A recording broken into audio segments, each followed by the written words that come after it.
Hey, it's Jeff Timberell. I am the broker of Steelbridge Realty, and I am here with Rick Altemeyer. Give you a little background on Rick. I owned a mortgage company from 99 to 2007, and Rick was one of my wholesale reps. So Rick goes way back in the business. Thought it would be fun to talk about, say you're interested in buying a home. How do you go about getting a mortgage? What do you need to know in the process of even applying for a mortgage? That's a great topic, Jeff. Yeah, first thing that applicants need to do when they're buying a house is to find a good realtor like yourself. So they've already accomplished that. The process today is a little different. I've worked with some clients lately who haven't bought a house for a while, and it's pretty much everything's done online. I'm still old school. I still go to my closings, so it's real easy just to call me and I'll do it for you if the clients don't want to do it online. But basically, the process is they fill out the online application that has a built-in credit authorization so I can pull credit.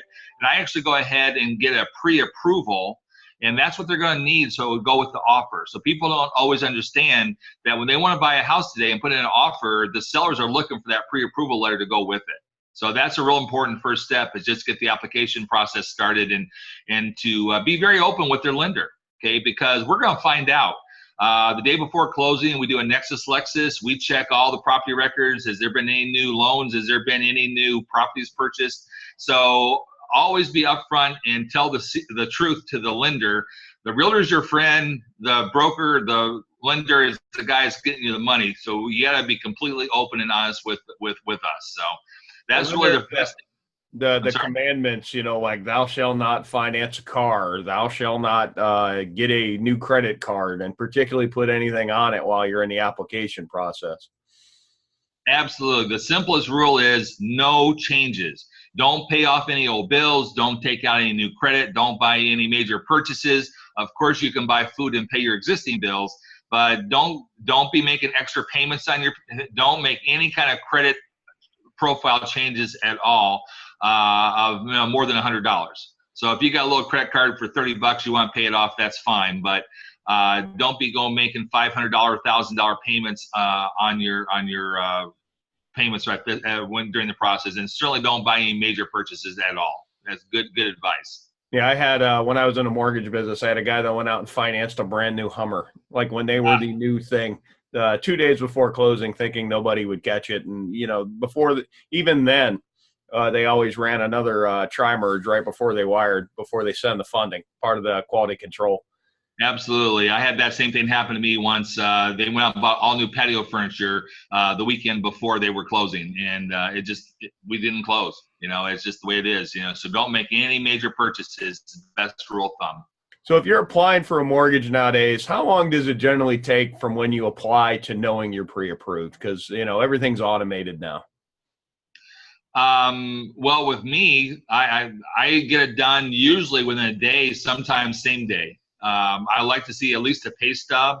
We're going to definitely pull a credit report, and then I issue a pre-approval letter that I send to the realtor and I send to the buyer so they know what's going on.